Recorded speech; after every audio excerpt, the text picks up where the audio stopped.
freelance journalist Lizzie Phelan joins us right now to shed more light about some of the developments on Syria. Lizzie Phelan, let's focus on the coverage of the unrest in Syria by the mainstream, particularly the alleged Syrian president's emails and the CNN report that a Syrian journalist working for Press TV and al-Alam in Damascus giving advice to President Assad on how to deal with the unrest. Mr. Assad should have many advisors and other heads of state to do that. As a journalist, you've been to Syria. What do you think on this specific report by CNN? Well, yeah, I have been to Syria and I've had the honor of meeting Mr. Murtada, and I can assure that he is a man of utmost integrity and honesty. And so my immediate reaction would be that a gentleman like Mr. Murtada has far more credibility than news organizations such as CNN, who have proven to have a vested interest in undermining anybody who is associated with channels like Press TV or Al-Alam, who have been far more objective in their coverage of events. So, you know, this is the typical kind of tactics of the aggressive Western media of trying to drag anyone's name through the mud who doesn't support their narrative, and so really this is nothing surprising. Well, let's from look. CNN. Let's look at. It seems like the media are really going out on a limb in terms of portraying, at least in a negative light, their credibility. Let's look at Reuters. If you remember when Homs was recaptured by the Syrian army, they reported that it was under, as they said, the bombardment by the Syrian army for 26 days. Doesn't that contradict earlier reports? And I'm sure you're aware of this particular piece that I'm talking about, that they had said for months the army had bombarded Homs. There's a lot of distortion going on, is my point, on how the media, news wires, are reporting in Syria, not to mention the numerous resignations that occurred this past week from Al Jazeera journalists to one of their bureau chiefs.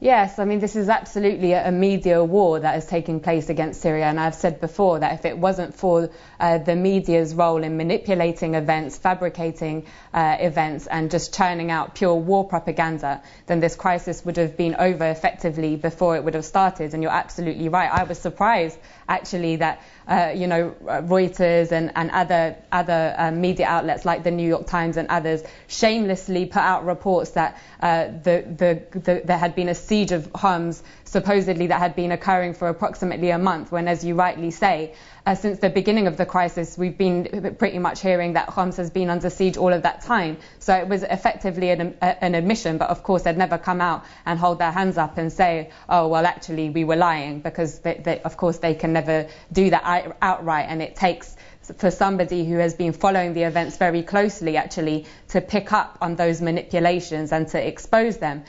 We have seen this time and time again through the media. Syrian privately owned channel Al-Dunya did an expose not so long ago showing how manipulated and fabricated many of the stories that were coming out of Al Jazeera and CNN were. And of course, you know, the mainstream media always tries to cover its back when it makes reports about Syria by saying that its reports come from unverified sources, and it slips that in at the end, which of course, after they've talked about killing and massacres, you know, people have been so bombarded that they tend to kind of not hear that it comes from unverified sources at the end.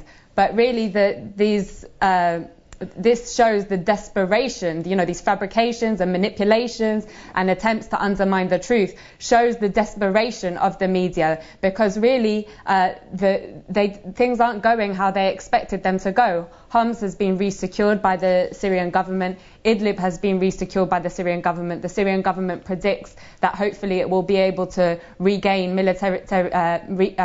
militarily in all the major cities in Syria within the next month, and it looks well on track to do so. The economy is also picking up a little bit. The Syrian pound is doing much better against the dollar than it was last week. The Syrian opposition is falling apart, as your report rightly said, leading for the French foreign minister to beg for the Syrian opposition to get its act together.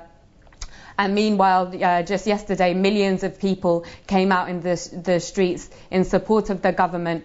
In another show, Kofi Annan said, it has to be up to the Syrian people. Well, the Syrian people speak time and time again. They spoke when they voted in the referendum with an overwhelming yes, effectively. They spoke when they came out into the streets in January in the hundreds of thousands. They spoke when they came out in their millions yesterday, and they will speak again on May the 7th when they vote in democratic elections. And really, the West says that it's intervention, and it is intervening in Syria, is for democracy, but its war on Syria is a war against democracy. If it is interested in democracy, then let the Syrian people have the reform process that they have supported, that they have voted for effectively in the referendum. Let them have their elections, and the only way that those elections can be free, fully free and fair, is if the West stops funding armed groups that are holding people in cities and towns in Syria hostage. And it is the only state of siege that the people are under the state of siege by armed gangs funded and supported by Israel, UK, USA, France, Qatar, and the other Western-backed puppets in the Persian Gulf Cooperation Council states. And finally, quickly, if you can answer this, Lizzie Phelan, Moscow has hit out at the U.S. Draft, the most recent one for the UN, saying that the onus is placed on the regime, as they have said, to halt the violence first. And Russia has said this is unreasonable in a conflict that is now as much an insurgency as a peaceful protest movement. Do you think that these countries, there's so many of them, the U.S., its allies, and some of the Arab countries like Qatar and Saudi Arabia, are going to stop arming the opposition, so as you said, Syrians can get on with their lives, go and vote, have the reforms implemented, and stop this bloodshed? Do you think they're going to stop this arming of the opposition? No, I don't believe, and the arming of the opposition, it didn't begin in February or March last year. This is a continuation of policy by these states, effectively since they were created by the British and their allies when the Brits first set foot in the region, decades ago. It's a continuation of their process to try to dominate the region through funding anybody who will support them, not least groups like the Muslim Brotherhood. And now, in these last months, we have only just seen an escalation of that. That their desire for control over the Persian Gulf and the wider region, will not end. And the only way that it can end is if they begin respecting international law, and if bodies like the United Nations, which were set up to defend the most important principles of non-interference in the internal affairs of states and respecting the sovereignty of states, are upheld. But as we saw in Kofi Annan's statements today, his statements were overwhelmingly, once again, focused on the Syrian government. He talked about the Syrian opposition, but he didn't mention any pressure being put on them to stop the proxies, terrorist actions in Syria. He didn't, he talked about the violence coming from the Syrian government. He didn't mention that they are facing an armed insurrection. And so, really, I have very little faith in the mission that the United Nations is going to be leading in Syria. Because hitherto, as the Russians correctly say, the narrative about what is happening in Syria has been totally one-sided. Okay, leave it there. Thank you very much. Lizzie Phelan, freelance journalist there from London. We appreciate it.